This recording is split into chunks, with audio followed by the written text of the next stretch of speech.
Hey everybody, hi, welcome. It's time for Atomic Radio Hour, episode 309. I'm your host, Vince. How are you? You guys look fantastic. As usual, thank you so much for taking some time out of your day to spend it with me. Like I said, my name is Vince. Welcome to the show. Some fun things to talk about, and I want to start it off by just saying thank you to the Patreon. If you'd like to support the show in any capacity, check out the link in the description below. Some of the tiers allow you to watch these episodes get recorded live. You become part of a studio audience. One of my favorite perks that we offer around these here parts. I want to start off the show, the program, by talking about something that I never thought would ever happen, and it's happening. It's apparently the Thing. The PS2 and Xbox game is getting remastered, and I only bring this up for two reasons. One, The Thing is one of my favorite movies of all time, and two, quite literally nothing else happened this week that I can talk about. I'm recording this on June of course, my watch has died. Hold on. I'll get the date for you. I don't want to edit. Let's see if I can just keep saying things. June the 5th, 2024 in the year of your Lord, and everything's gonna happen on the 9th. So by the time this comes out, all of the big news has happened, and I don't know what it is. So next episode is probably gonna be a little more stacked than this one. That being said, The Thing is coming out again. Let me get the tweet up. By way of Kyle, I got from Night Dive Studios on Twitter, who wants to guess the game will be announcing this Friday at IGN Live? Hint. And it's a face. Is a face and some teeth. And, gross. And then Kyle messaged me and it just says, Vince, all caps. And then from Knob, Knoebelbroet.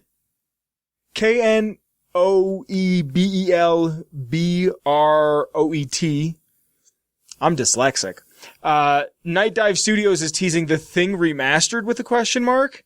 I own The Thing on PS2 and I never played it. I wanted to try to figure out a way to stream it, but I never played it, and John Carpenter was like, yo, this is a direct continuation of the movie. Like, I'm taking it as canon. Also, there's a comic that's considered to be canon that I've never read, but I watched a video on once. But we're getting that. Everything big is coming out on the 9th. On the Friday, the day before this episode is even published. That's when all the big stuff is coming out. E3 doesn't exist anymore, so we're just getting these little, like, PlayStation Direct, Xbox Direct. IGN is doing this. We'll probably get some announcements here or there from other people. This is what we're getting. It's sad to not see E3 again, our old pal, our old buddy, our old friend, but it gave up the ghost a couple years ago. And this is usually a time where Kyle and I would get really, really excited for what the year is going to bring us. And we just can't, like, really dive deep into it. Maybe not that next episode, but the episode following, if Kyle's down, maybe we'll do a little, like, hey, E3, not E3 2024. What do we think? How are we feeling? What did we see that we liked? What did we see that we didn't like? What do we think about what's coming out? What have you? I love this movie. And if this game gets remade, this is a day one purchase for me. Personally, this is a day one purchase for me. If it's updated and they do quality of life stuff, I hope they don't just do, here's a reskin, but hey, here's quality of life stuff, here's new stuff. Maybe get Kurt Russell to actually voice. I don't think he does in this one. Get Keith David to voice. I don't think he does in the game. Who knows? I don't know. It'd be cool. It's one of my favorite movies and I'd like to see it. If you guys are looking forward to anything that comes out, or you know what? This will be after all of the big announcements. So why don't you just leave a comment of what you liked or what you saw? Cause I'm interested. I know you must be interested. It's that time of year. It's June. We hear about all the good stuff. All the good stuff comes out in November. And we'll see how happy we are. This week's lore, I would really like to get into. What we're doing is we're finishing up another trilogy of sorts. I did the main three protagonists from the Fallout show. Then I did the second set of three protagonists. And it started with Hank McClane, and then we went to Norm McClane. And now we're at the last one in that trilogy, which just so happens to be Norm and Lucy's cousin. Before I can get into any of that, I have to thank the Patreon. On screen now should be some names. Because of these fine folks, they all appreciate the show. They want to see the show get bigger and better. And if you check out the Patreon, which there is a link in the description below, if you check that out, there's tiers. You could change your tier at any time. The $1 tier being the cheapest, and the $10 tier for some people who could have the opportunity to watch these episodes get recorded live on a Wednesday at about 8:30 p.m. Mountain Standard Time. I want to thank these people real quick. Because of them, the show continues to grow. Starting at the top, I have to thank the OG Noah. Thank you, Noah. After Noah, I have to thank Marcus. Thank you, Marcus. After Marcus, I have to thank Mellow Milhouse. Thank you to Mellow Milhouse. After Mellow Milhouse, I have to thank Captain Lennox. Thank you to Captain Lennox. And last but certainly not least, I have to thank DanishHoundDog. Thank you to DanishHoundDog. Like I have said, allow me to reiterate. These people believe in the show, they like the show, they want to see it get bigger, they want to see it grow. I have to thank you. I just did thank you. I love you. Thank you for sticking around. Lore. So like I said, I wanted to talk about the three protagonists, and I went through the whole rigmarole of the first three, and then the rigmarole of the next two, and I've done Lucy, I've done Maximus, I've done the Ghoul / Cooper Howard, so you kinda got two right there. I also have done Norm MacLean, and I've done Hank MacLean at this point, and now it's time to finish off what I believe to be the last of the main three protagonists from the Fallout TV show, and that is Chet, who we don't know his last name yet, but he's Norm and Lucy's cousin, who he had a weird sexual relationship, but they have rules for things like that down there. So if you'd like to hear any lore, and I mean any lore whatsoever from the Fallout series, be it the show, the board games, the comic, the games, the show, the board game, the comics, anything, the extended universe, the Bethesda universe, the Interplay anything, check out the Patreon, because even from the $1 tier to the $10 tier, your voice is heard every week when I ask a poll. I ask a question in that poll, and you will get your voice heard when it comes time to choose the lore. And this week's lore, by way of the Ghoulman Entertainment Patreon, I bring to you on Chet from Fallout on Prime. Chet's one of my favorite types of archetypes in a show, and it's the idiot who knows he's an idiot. And he's an idiot, but he's not a bad person. Chet means really, really well in all things that he does. He has a big heart. He actually cares. He falls in love with his cousin. But they have rules for things like that down there. And he can't quite get over it, but he finds himself in another predicament towards the end of the first season. But he's a character who just kind of wants to skirt by. He doesn't want more. He doesn't want less. He just, honestly, if it's a scale from 1 to 10, he wants like 4.5, 4.8. He just wants to get on with it. Like, he just wants to be a person in the room of a society. I have written down here that he's aggressively passive. He's just gonna go with the flow. We see later on, like I said, he gets himself into another predicament. He's kind of manipulated by another dweller by the name of Stephanie into doing some things that maybe he doesn't even want to do, but it's comfortable and it'll keep him safe, and he's okay with that. When the going gets tough, Chet gets to hiding. He's a member of Vault 33 and later will become a member of Vault 32. He's Norm and Lucy's cousin. He's Norm's best friend and Lucy's weird cousin boyfriend who, they have rules against things like that down there. He's still in love with Lucy and can't quite beat the affection that he has for her. They did 10 years of cousin stuff and they have rules against that type of thing down there. In the episode, The End and the Head, Chet is the gatekeeper for Vault 33. And we find out what the gatekeeper is essentially a person who takes the little piece off of his Pit-Boy and bops it into the control thingy. These are all scientific terms. Bops it into the control thingy, and then the door between 32 and 33 opens. This is a title. This is a job. This is something he's actually quite proud of. And as I'll talk about a little bit later, he loses his position as the gatekeeper because he abuses it to allow Lucy to leave the vault in search of Hank MacLean. Even during that scene when they're trying to trade Lucy, they're not even trading Lucy, they're trying to trade a bunch of supplies, a bunch of wheat, a bunch of food for Monty, who is then going to be Lucy's new husband. He tries to delay it. He keeps saying, oh, it's not working, and Lucy's like, hey, we did 10 years of cousin stuff, but we have rules against that kind of thing down here. He's so aggressively passive, but at one point you do actually see him retaliate a little bit against the raiders, which I'll get into in a second, by closing the vault door on a raider, and you see him get cut in half. Now, during the fight, he's not seen to do much else but this when Lucy is married, and then they consummate the marriage, and then you see the entire vault revolt, the 32 raiders revolt against the 33 dwellers. This is the only time you get to see him do anything that's remotely violent, is by shutting the door on this guy, this raider.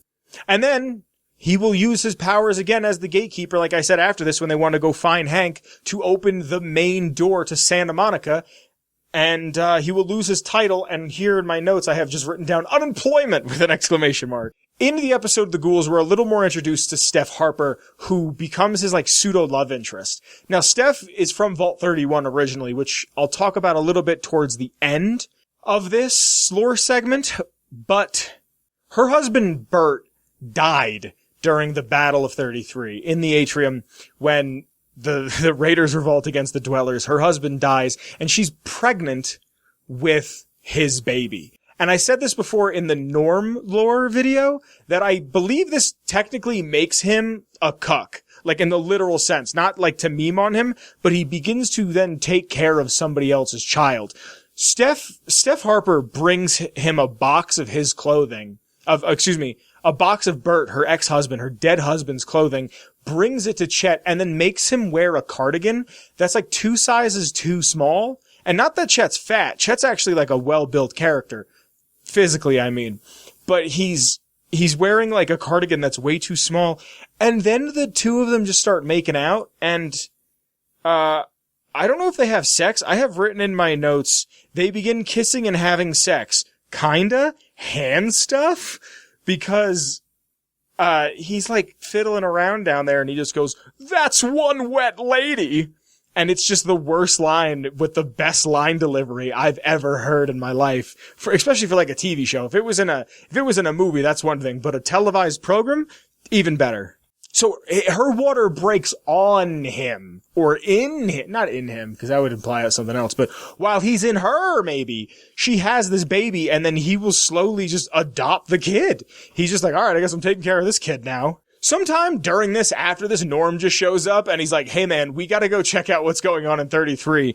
And Chet's like, "Oh yeah, okay, right, sure." And they just leave, and they find out that everything that was going on in 32, they see that all the dwellers were probably dead for years. They died trying to get into 31, and that it was a complete revolt on the inside. It wasn't just the raiders who showed up. The raiders took advantage of a good situation. They got lucky, and now they're trying to figure out what the fuck does any of this mean for them? What does it mean for the other dwellers? What does it mean for the raiders? They sneak in and they sneak out, and at some point when they get back from 32, Betty, who is now the overseer because Hank is gone, who's another person from Vault 31, Betty is then saying that they're going to send some of the people from 33 to 32 to repopulate 32, and we find out that Chet is going to Vault 32 with Steph Harper, and because Steph Harper is from 31 originally, she's going to be 32's stand-in overseer. While all of this is happening, Norm is very adamant in saying, I need to find out what's going on. There's a point where Betty says to him, "You're a McLean. Your words carry weight." And he's just "Yeah, I know, I get it. All right, fine." And then he goes looking for the answers. And Betty knows that he's looking for the answers, and Chet knows that he's looking for the answers. And when Chet gets put into 32, Norm goes to, this is my favorite line of dialogue in the whole show. Norm goes to say goodbye to him, but also tell him that he's disappointed that he's just giving up so he can go take care of somebody else's kid. And with a smile, Norm goes, "You're a coward, Chet." And Chet goes, "Yeah, we all are, Norm. We live in a vault." And it's just the perfect line. I didn't think I was going to care this much about the kid from Hannah Montana and a dude who is taking a cuck, is taking care of somebody else's child. And this show ended, and I just loved it. There's not that much on Chet. I have a feeling we're going to hear a lot about him in season 2. That's all we really see from him in the story. He's a character with so much personality, even though we see him for such a small amount of time, and even more than his personality, he has a ton of potential. And I hope you enjoy Chet, the very wet lady, and his potential, because that is this week's lore. Hey everybody, how's it going? Segment 3 time. Everything is happening on Friday. Everything's just gonna happen on the 9th of June. That's what I'm saying. That's what everything looks like. I really hope we get a Fallout 3 remake remaster or something. Haha, I can't, there we go. Haha, ha ha ha ha ha ha ha. Sound like Mandark in this bitch. Hey everybody. This is what I want to say for the segment 3. Not much to say, but this is what I want to say. Do it. Just do it. Just do it. Just do it. Just go ahead and do it. Do whatever you gotta do. Just ask. Just whatever you need, ask. Yeah, I mean, ask anybody. Do you need help? Do you need reassurance? Do you need assistance? Ask. The worst thing they can say is no. I don't care what it is. Apply for a new job, ask somebody out, get a car loan. The worst they're going to say is no. I'd rather have somebody tell me no than me sit there and go, damn, I didn't even ask. Just, these small revelations that you make throughout the day that I feel like I should bring up here. For some reason, people listen to me, and I feel like if I could impart something upon the people other than just that I like a game a little too much and that I've been playing the same one since '08, like, why not try? Because you have to try, man, because that's all you can do is you can try and you can ask. Go to work tomorrow. Hey, can I get a raise? No. All right, cool. But at least you ask why. I mean, I would go why. I say, why can't I get a raise? And then they'd be like, well, it's not in the budget. And I'd go, well, how much do you make? And they'd be like, what do you mean? And I was like, well, how much do you make? And how much of a raise did you get from last year to this year? And do you really think that's fair? I'm doing all the labor. What are you doing other than sitting at a desk? Oh my God, you're delegating tasks to other people? Can't you do that with like a goldfish and some ping pong balls or some shit? Whatever. Ask, bro. Just go up to somebody and be like, hey, can I have your number? Hey, do you guys want to get food after work? Anybody want to try this new taco spot that opened up across town? Does anybody have a really good recipe for chicken tikka masala? I know the British do. By way of the Indians. Just ask somebody something.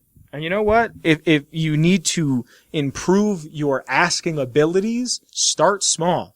Go to work tomorrow and you see the person who you sit across from or work across from, or you see them in another department and they always have a shirt on from that anime you like, or they have that thing in their hair that reminds you of that thing that someone from a thing had in their hair or something.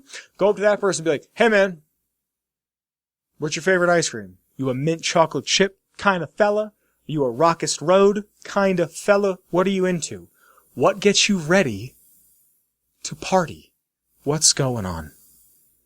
It's like little things like this. Like I've been trying to journal more and I write things down and I realize as I write things down that it's like, oh, this is something that I feel like most people know, but they don't know how to say to other people. And I'm writing it down, so I'm saying it to myself. If someone came to me and asked me for advice about something simple, I don't know if I could answer it. But right now, this is what is inspiring me. I learned this from my mom. Like, to be completely honest, my mom was the one who was just like, hey man, the worst they can say is no. I mean, if you say to someone like, yo, can I know your daughter biblically? Like, they could say no and they might shoot you.